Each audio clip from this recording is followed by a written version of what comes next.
Hi everybody, it's Laura.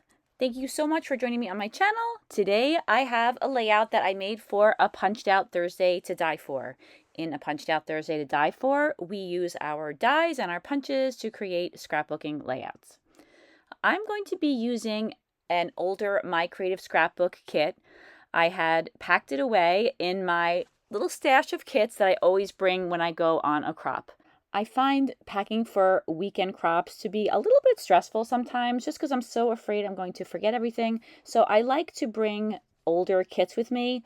I have my Creative Scrapbook kits. Sometimes I'll even make the kits, but I like to have kits where I have some papers and some embellishments. And sometimes I will even start a layout and then I'll abandon it and make something else. And then the crop gives me a chance to go back to some of those layouts and rethink them. For this layout, I already had my photo picked out. I had my paper and embellishments from the kit, but I wanted to make sure that I brought some sprays along with me, and I had to plan a little bit. I knew that I wanted to have a pink background on this layout, so I brought along some of my Lindy's Starburst sprays. I brought a couple of shades of pink. I ended up just using two of them. I brought wild honeysuckle coral and saltwater taffy. I usually try to bring more than one shade of the same color, either because I want to make sure that I didn't bring the wrong shade or to mix together so that there'll be a little bit of variation. And luckily, these two colors go together pretty well and they both match the pattern paper well too. Something that I always bring along with me when I go to a crop is white cardstock that has a layer of gesso on it. I don't want to have to gesso paper at the crop, so I will gesso paper in batches and then pack them to bring along. And I'll always bring extras just in case I make any mistakes. To spread the color on the background, I'm using the packaging technique. I think I always use the packaging technique. I really like it. I really like the way the color is applied using the plastic. I'm putting the color mainly on the left-hand side of the layout. The pattern paper is going to go on the right third of my layout. I added a few splatters by tapping on the top of the container, the part that holds the straw. I mainly tried to get the splatters around the outside of the area of color, and then I splattered some water on the background and rolled the paper towel on top to lift up some of the paint, and it makes just a really cool splattery effect on the larger area where I have all of the pink. I'm using some Liquitex modeling paste and a stencil from I believe the My Creative Scrapbook kit. I think this is a Vicki Boutin stencil. And I'm adding some snowflakes all around the background where I have the color applied. And although this looks really prominent right now, later on it'll just look like a little bit of texture in the background because I'm going to be adding my photo and my pattern paper and my embellishments on top of the background.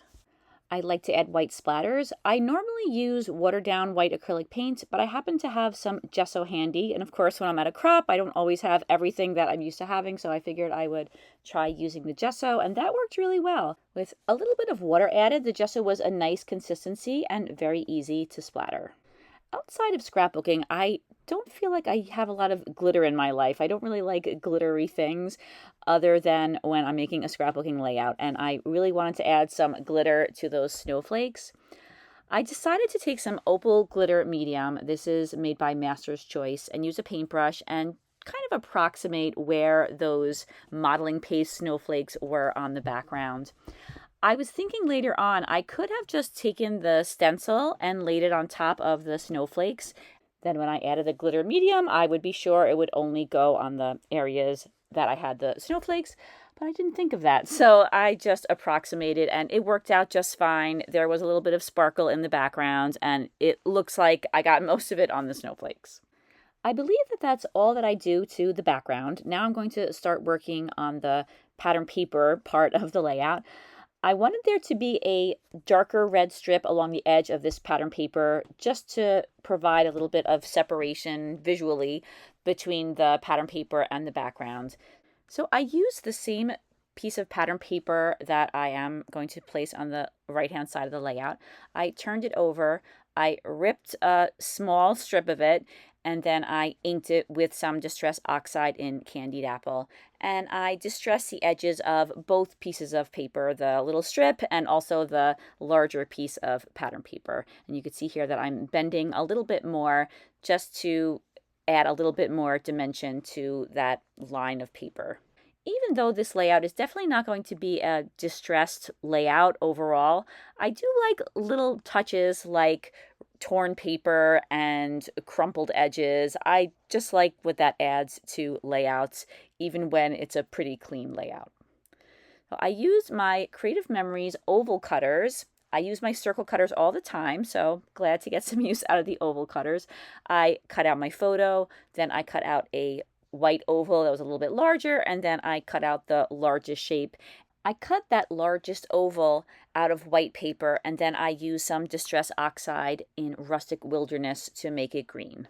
I just love adding pearls to my layouts. I'm going to be adding more pearls in a little while, but I started off with these strips of 3mm self-adhesive pearls. I get these from the Brad and Eyelet Outlet, or is it the Eyelet and Brad Outlet? It's one of those two. But they come in these nice long strips. The only thing is when I curve them around a shape like a circle or an oval, they don't always stay attached in the long run. So I like to use a little bit of glossy accents. I put that all the way around the outside, and then when I stick the pearls down, they stay there. The glossy accents is very effective at holding things like pearls down to the page. Now I'm starting to embellish the page. I was surprised I had quite a few flowers left over in this kit. We get a lot of flowers in the My Creative Scrapbook kits. I usually use most of them, but I guess I had some left, and I decided I was going to just try to use all of them up on this layout since I had a nice variety and I was able to create some matching clusters using them. As I mentioned earlier, this is a layout that I kind of half started or thought about creating a while back, and so I already had a title that I made. I used an Elizabeth Craft Design die that said Merry. They had this crazy sale several years ago. They were selling a whole bunch of titles for $1, and I bought every possible die that I could imagine using. I'm really glad that I did because they are very beautiful and I have used them quite a bit. I used the die and I cut the word Merry out twice. For the top layer, I used some Ranger embossing powder. It's called Gold Tinsel and it is quite glittery. I really like that embossing powder. It's perfect for Christmas. And then for the layer underneath, I painted it green. I'm sorry I don't have footage of that. I made it so long ago, but I just slightly offset the gold layer from the green layer just so you could see a little bit of the green in the background. I put some gel medium on the back of the title to hold it down, but I wasn't so sure it was going to stay put, so I decided to add a little bit of insurance and add some gel glue. And then I hoped that between those two adhesives, it would stay attached down to the page, and it did. The My Creative Scrapbook kit that I'm using to make this layout is from November of 2022. I unfortunately don't remember the name of this collection, although I am 99% sure it was a Prima Christmas collection. I had a number of embellishments left over, and I used some of them in addition to the dimensional flowers on the layout. There were some chipboard pieces, a chipboard poinsettia, the word joy. There's a little word sweet that I'm going to use on the layout, and there were also 2 peppermint pieces. There's also a little chipboard present. And then I also used a die-cut candy cane and some fussy cut ornaments. Other than the 2 ornaments, which I have kind of by themselves underneath the title, I incorporated all of the other embellishments into the flower clusters. And now I'm adding some more of that opal glitter medium to give a little bit of sparkle to all of the flowers on the layout. My one complaint about this medium is it doesn't spread as evenly as some glitter paste that I've used in the past. I used to use a Bo Bunny glitter paste that spread so nicely, and I think that I might be on the hunt for a new glitter paste. This one was very inexpensive and I've used it on so many layouts, but that's one thing that I am not totally crazy about. The glitter seems to kind of stay in a few areas and it's hard to spread that glitter all around whatever it is I'm trying to make sparkly. This one definitely works just fine, but I think I'm going to add glitter paste to my scrapbooking shopping list. If anybody has any recommendations of a glitter paste, one that's clear that they use, I would be happy to hear what has worked for you. I added a white bow on the top of the photo, although I'm not sure where this bow came from or what the purpose of it was supposed to be. It definitely wasn't purchased as a scrapbooking embellishment. I had it in my stash and I thought that it was a nice size and a good color. In addition to pearls, I love adding little gems or jewels to my layouts. I like to use these really tiny ones because they are clear, but they have a lot of sparkle to them, and I think they are well suited to this Christmas layout. So I add them to a number of the embellishments that I have on the layout. I put some on the ornaments. I put one on the bow that's on the candy cane. I also added one to the bow on the present, one to the O that's on the word joy. And I think that just these little additions of sparkles help to make the page a little bit more festive. I'm adding more white splatters to the background and also to the embellishments. And I guess it turns out that I did have my white acrylic paint splatters with me. I guess I didn't realize that before when I added the splatters with the gesso, but that's fine. Those worked out well. And now I'm adding just a few touches of splatters to the flowers and to the embellishments on the page just to bring everything together. If you look to the left-hand side of my mat, there's a card. It's index card size with green lines on it. I wrote down all of the things that I still wanted to do to my layout before we went to dinner. I was in the flow and I was afraid that I was going to forget something when I came back. One of the things that I wanted to do was add some pine branches. You could see that I was very busy cutting out pine branches before I went on this crop. I knew I was going to be doing a lot of Christmas layouts, so I decided that I was going to have a lot of die cuts already cut, and that would make the process of making the Christmas layouts a little bit easier. When I'm die cutting, I usually use white paper, and then I plan on inking the edges or painting the pieces when I know what color I want to use. Since I know that I'm going to be using green pine branches, I decided I was going to use some cardstock that I had in my stash. I've had this pearl finished paper for so many years, and I finally found a use for it. I thought this was a really good color for die cut branches, and I like the pearl finish on the paper. I don't think that it's too shiny, but it just adds a little bit of something to the cardstock. I didn't use just one or two dies to cut out the branches. I have a number of different pine branch dies, and I cut out a whole bunch of different styles. I like the way the larger and the smaller ones look together on this layout. I love the way I had to use all of my strength to pull up the poinsettia on the left-hand side in order to get a pine branch underneath it. It must have been attached down to the layout very well. I don't know if you have this problem. There are some types of dies that I just keep buying over and over again. None of them are exactly the same, but I keep buying poinsettia dies. I keep buying dies that are branches and leaves and pine branches. No matter how many I have, every time I see a sale on dies, I want to buy another one. It's like black shirts. Every time I go into the store to buy clothing, I always pick out black shirts, and I have enough black shirts, but I just keep buying them. So I guess I have the same problem with dies. I have my pine branches spread around the layout.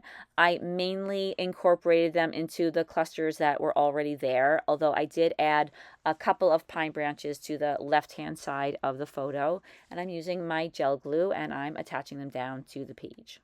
Next, I wanted to add a little bit of white to all of the flowers.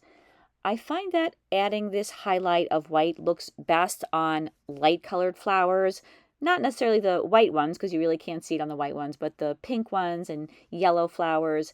Sometimes with the red, the white can look like it's overdone really quickly, so I try to just add a little touch of the white to the red flowers. And I have to apologize for my head being in the camera so often. I'm so sorry about that. Whenever I film at a crop, there's always some kind of filming issue. I don't want to not make videos of my layouts, but I do find that the crop is not the ideal filming situation, so I'm sorry about that. I glue all of the pine branches down.